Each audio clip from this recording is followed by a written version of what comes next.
이 시간은 주보 안쪽에 도서 묵상을 같이 읽고 묵상하는 시간 갖도록 하겠습니다. 오늘은 미국의 작가인 조안 치티스터의 내 가슴에 문을 열다 중에서 친절에 대한 부분입니다. 제가 읽고 함께 묵상합니다. 관상, 여기서 말하는 관상은 하나님을 얼굴과 얼굴을 대하여 보는 것, 하나님 경험이라고 이해하시면 되겠습니다. 관상은 우리를 깨트려 우리 자신에게 솔직해지도록 만든다. 관상의 결실, 관상의 열매는 자기 합리화가 아니라 자각이다. 아빠 마테오스는 말했다. 우리가 하나님께 가까이 다가갈수록 우리 자신이 죄인임을 더욱더 절실히 깨닫는다. 우리는 우리 자신을 있는 그대로 보게 됨에 따라 우리가 남을 단죄할 수 없다는 사실을 깨닫게 된다. 우리는 우리를 죽일 인간으로 만드는 공적인 죄를 떠올리며 얼굴을 붉힌다. 그리고 우리는 탈로 날까 두려워하며 우리 안에 웅크리고 있는 사적인 죄를 알아차리고 깜짝 놀란다. 다시 말해서 저자는 우리가 하나님을 경험할 때 그 하나님의 빛이 우리 가운데 비출 때 우리가 얼마나 부끄러운 죄를 짓고 있는지 공적으로나 사적으로 우리 자신의 초한 모습을 발견할 수 있음을 얘기해 주고 있습니다. 자, 우리가 우리 스스로를 알 때 온 세상이 변한다. 그리하여 우리는 세상을 어루만진다. 이처럼 깨달음의 열매는 친절이다. 우리 자신이 깨질 때 우리는 남의 상처를 부드럽게 감쌀 수 있다. 친절이 삶 속에서 우리 인생 속에서 가는 의미를 측정할 수 있는 잣대는 우리 자신이 겪었던 불친절에 대한 기억들이다. 다른 아이들의 잔압행위로 얼룩진 어린 시절의 장면들 또는 모멸감에 마음이 상처를 입은 기억들, 사람을 업신여기거나 배척하며 공동체 안에서 소외감을 느꼈던 순간들이 거기에 해당한다. 우리는 그같이 단절의 순간에 희망이 깨어지는 충격을 받았다. 그리고 우리를 그런 상황에서 정말 간절하게 목말라 하던 위안은 친절이었음을 스스로 아는 까닭에 친절과 연민의 정, 이해심, 받아들여짐이야말로 반박할 수 없는 성덕, 거룩한 덕의 표지임을 이해하게 된다. 이처럼 친절은 하나님의 행위이다. 다시 말해서 우리가 친절을 베풀면 그것은 인간의 행위이기 전에 하나님께서 우리 가운데 함께 하시기에 전국적으로는 하나님께서 하시는 행동임을 저자는 강조하고 있습니다. 반대로 잔인함, 잔인입니다. 불친절하고 그 다음에 남에게 험하게 대하는 것을 의미합니다. 잔인함은 결코 관상, 하나님 만남의 열매가 아니다. 온갖 허덕임과 온갖 부족함 속에서 자기 안에 사시는 하나님과 접촉해본 사람은 어디서나 특히 무력하고 허약하고 애처롭고 겁 많은 이들 안에서 하나님을 발견한다. 관상가들은 다시 말해서 하나님을 추구하는 사람입니다. 자신을 달아서 스스로 올바름을 입증할 수 없는 그런 저울로 다른 사람의 마음을 저울질하지 않는다. 완전한 종교가 갖는 함정은 독선이다. 이는 자신에게 요구하는 것보다 더 많은 것을 남에게 요구하고 그러면서 자신의 신경을 파괴해가는 암이다. 이것은 남을 헤아리면서도 자신을 바라보는 눈은 아예 없는 내적인 시각 장애이다. 요즘 신조어로 내로남불이라는 말을 여러분 들어보셨을 것입니다. 남을 비난하지만 자기 자신에게는 너그러운 사람을 가리키는 거죠. 마찬가지로 독선은 바로 자기만 옳다라고 하는 종교의 함정임을 저자는 얘기해 주고 있습니다. 독선적인 영혼, 자신의 미덕을 내세우며 우쭐대는 영혼은 바른 길을 가고 있다고 주장함으로써 하나님께서 우리 안에 부족한 것을 눈감아 주시도록 만들 수 있다는 자각 자체를 부인한다. 독선은 영원히 인정할 준비가 되어 있지 않는 탓에 우리 스스로 치유할 수 없는 우리 내면의 결함을 생명의 영이 치유하지 못하도록 가로막는다. 다시 말해서 자기만 옳다고 주장하는 사람은 하나님조차도 그를 치유할 수 없게 스스로 차단된 사람임을 얘기해 주고 있습니다. 참된 관상가, 참되게 하나님을 추구하는 사람은 자신의 온갖 결함에도 불구하고 하나님이 자기를 받아주셨다는 사실을 아는 까닭에 다른 사람을 하나님의 열린 팔로 받아들인다.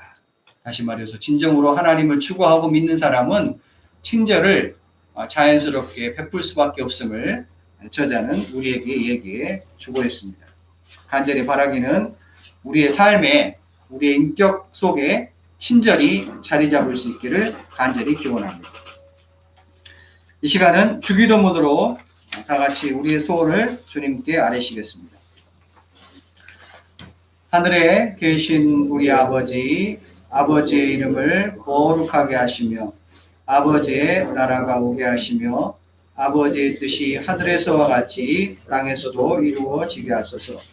오늘 우리에게 일용할 양식을 주시고 우리가 우리에게 잘못한 사람을 용서하여 준 것 같이 우리 죄를 용서하여 주시고 우리를 시험에 빠지지 않게 하시고 악에서 구하소서. 나라와 권능과 영광이 영원히 아버지의 것입니다. 아멘.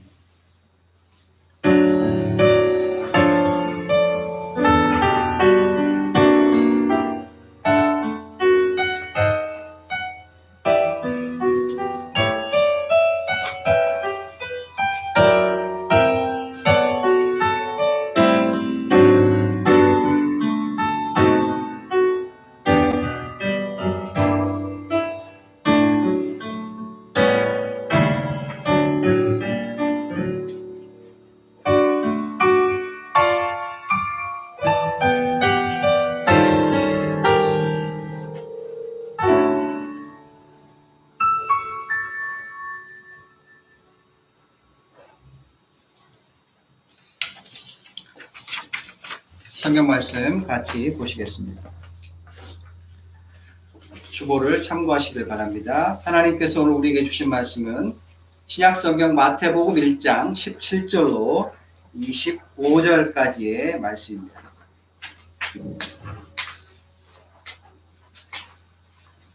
조용한 목소리로 같이 읽도록 하겠습니다. 그런즉 모든 대수가 아브라함부터 다윗까지 연례되어 다윗부터 바벨론으로 사로잡혀 갈 때까지 연례되어 바벨론으로 사로잡혀 간 후부터 그리스도까지 연례되더라. 예수 그리스도의 나심은 이러하니라. 그의 어머니 마리아가 요셉과 약혼하고 동거하기 전에 성령으로 잉태된 것이 나타났더니 그의 남편 요셉은 의로운 사람이라. 그를 드러내지 아니하고 가만히 끊고자 하여 이를 생각할 때에 주의 사자가 현몽하여 이르되 다윗 자손 요셉아 내 아내 마리아 데려오기를 무서워하지 말라. 그에게 잉태된 자는 성령으로 된 것이라. 아들을 낳으리니 이름을 예수라 하라. 이는 그가 자기 백성을 그들의 죄에서 구원할 자이심이라 하니라. 이 모든 일이 된 것은 주께서 선지자로 하신 말씀을 이루려 하심이니 이르시되 보라 처녀가 잉태하여 아들을 낳을 것이요 그의 이름은 임마누엘이라 하라 하셨으니 이를 번역한즉 하나님이 우리와 함께 계시다 함이라. 요셉이 잠에서 깨어 일어나 주의 사자의 본부대로 행하여 그의 아내를 데려왔으나 아들을 낳기까지 동침하지 아니하더니 나음의 이름을 예수라 하니라. 아멘. 잠깐 기도하겠습니다.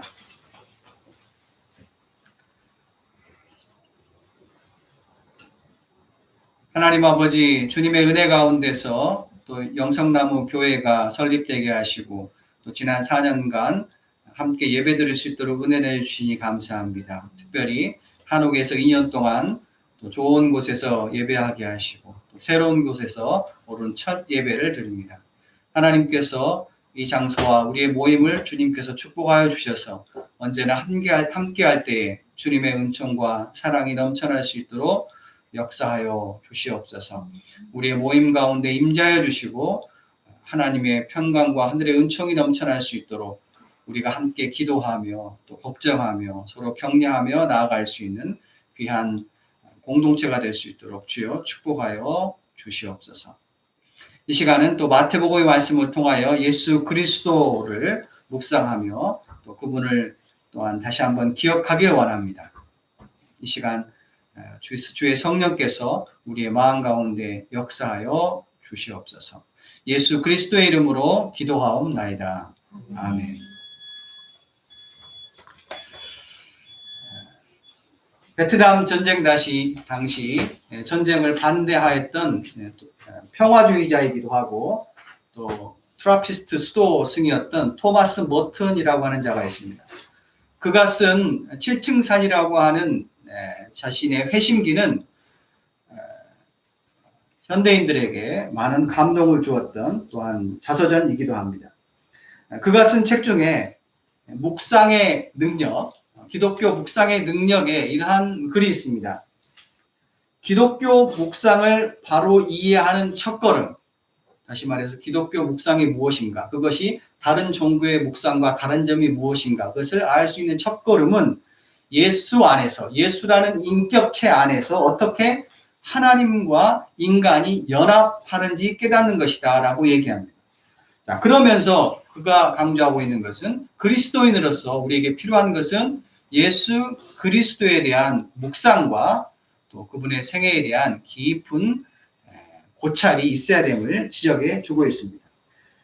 오늘부터 해서 마태복음을 그래서 함께 묵상하고자 합니다. 자, 이 마태복음의 특징이 있습니다.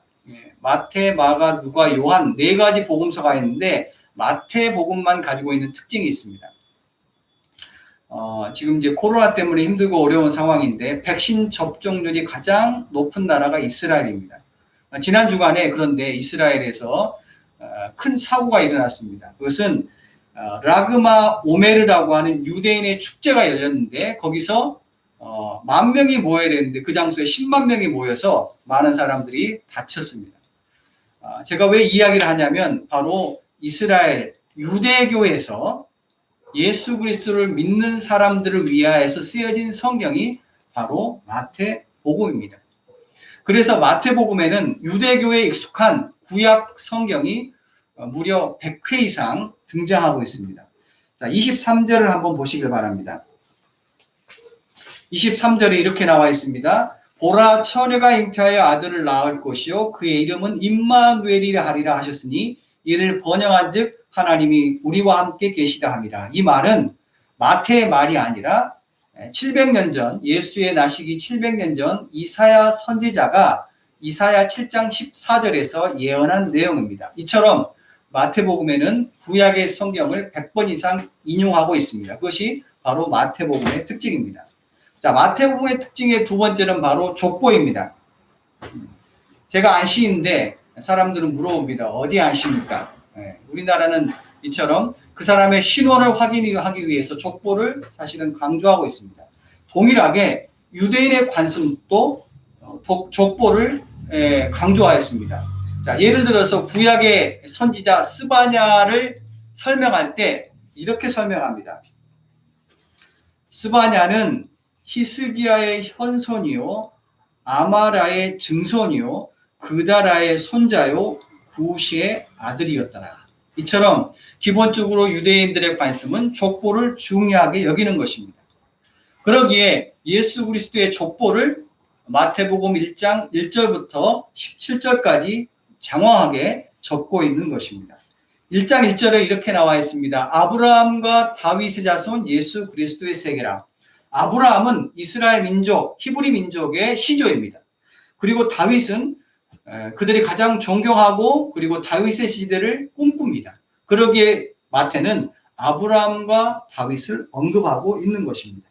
자, 예수 그리스도의 아버지는 요셉입니다. 그는 베들레헴 출신이고 왕족입니다. 그러나 사실은 몰락한 왕족입니다. 왜냐하면 그의 직업은 목수였기 때문입니다. 자, 17절의 말씀에 이렇게 나와 있습니다. 그런즉 모든 대수가 아브라함부터 다윗까지 14대요 다윗부터 바벨론에 사로잡혀 갈 때까지, 다시 말해서 그들이 바벨론에게 망해서 끌려가죠. 그때까지가 14대요. 바벨론으로 사로잡혀 간 후에 예수까지 14대라. 여기서 14가 3번이 나옵니다. 성경에서 숫자가 의미하는 게 다 틀립니다. 14라는 숫자는 완전한 기간, 가장 적절한 때를 가리킵니다. 자, 예를 들어서 야곱이 아내 라헬을 낳기까지 14년을 기다렸습니다. 그리고 이 14대수를 3번이나 했습니다. 3이라는 것은 바로 하늘의 수이고 완전의 수입니다. 우리가 믿는 하나님을 우리는 삼위일체, 성부와 성자와 성령의 하나님이라고 얘기합니다. 마찬가지로 예수께서 부활하실 때도 3일 만에 부활하셨습니다.